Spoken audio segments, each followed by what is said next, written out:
All the patients in this room, all the feet that you see, they all have COVID. The frustrating thing about all of this is it really just feels like it's too little too late.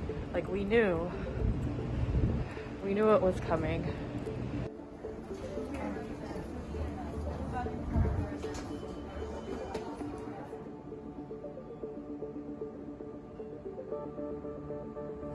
Today is kind of getting worse and worse. We had to get a refrigerated truck to store the bodies of patients who are dying. We are right now scrambling to try to get a few additional ventilators or even CPAP machines. If we could get CPAP machines, we could free up ventilators for patients who need them.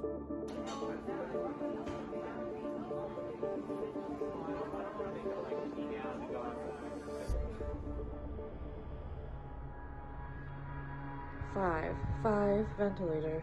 Oh my God.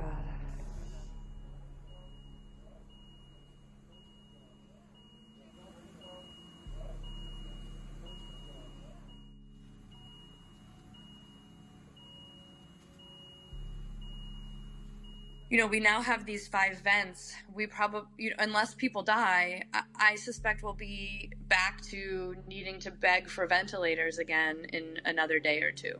There's a mythical 100 vents out there, which we haven't seen.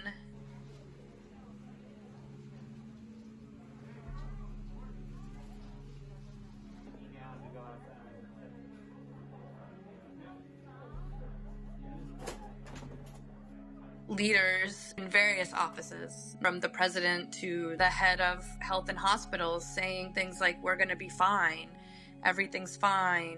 And from our perspective, everything is not fine. I don't have the support that I need and even just the materials that I need physically to take care of my patients. And it's America. And we're supposed to be a first world country. On a regular day, my emergency department's volume is pretty high. It's about 200 people a day. Now we're seeing 400 or more people a day. At first, we were trying to isolate patients with cough and fever and be more careful around them, but we weren't necessarily being extra careful around all the other patients. And then we started to realize that patients who were coming in with no fever but abdominal pain actually had findings on their x-rays and chest CTs that were consistent with this coronavirus, COVID-19. So someone in a car accident gets brought in, and we get a CT scan of them, and their lungs look like they have coronavirus. We were seeing a lot of patients who probably had COVID, but we didn't realize. 10 residents and also many of our nurses and a few of the attending physicians got sick. The anxiety of this situation is really overwhelming. You know, all of the doctors, it's hard for us to get tested even if we want to, even if we have symptoms. We're exposed over and over again. We don't have the protective equipment that we should have. I put on one N95 mask in the morning. I need to have that N95 mask on for every patient I see. I don't take it off all day. The N95 mask I wore today is also the N95 mask I wore on Friday.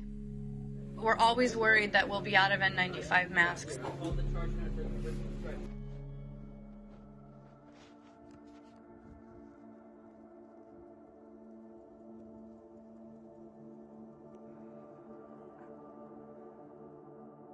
What's a little bit scary now is the patients that we're getting are much sicker. Many of the young people who are getting sick don't smoke. They're healthy. They have no comorbidities. They're just young, regular people between the ages of 30 and 50 who you would not expect to get this sick.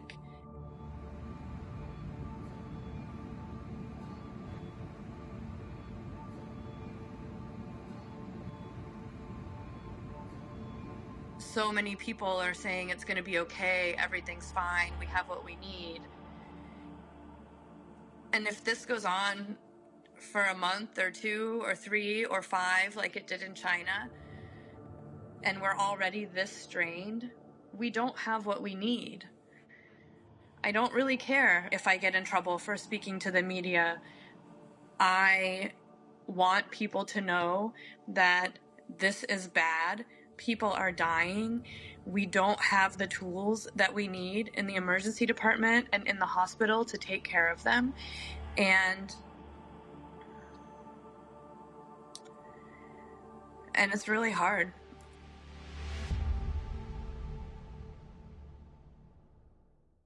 Dr. Colleen Smith from front lines of NYC Hospital.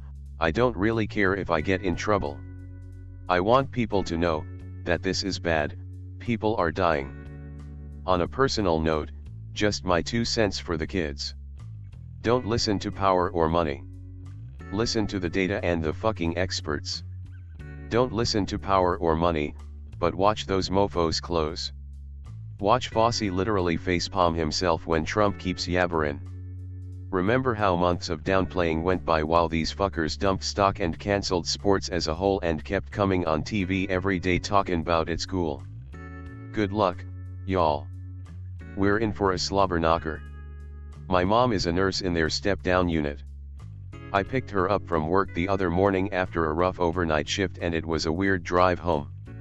Usually we're joking around, listening to music or a podcast and just sharing work horror stories that we try to pivot into something funny, call it our therapy.